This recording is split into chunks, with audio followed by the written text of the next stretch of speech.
Hey you, and welcome to this video where I will help you out how to trade gold on MetaTrader 5. And for this, it's quite simple because we go to File and we go to Open a New Account, and then we want to use the MetaQuotes LTD. So then we do Next, and then from here we want a demo account. You can also connect an existing trading account and then select this one. But for now, for an example, I want to do a demo account. So that is what we need to do now. And right now we just opened our demo account in MetaTrader 5. And then from now what we need to do is we need to go right here and type down XAUU.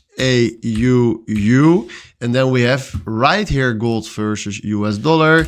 Do enter and then right mouse click on this and then we do chart window. So right now we have the chart right here.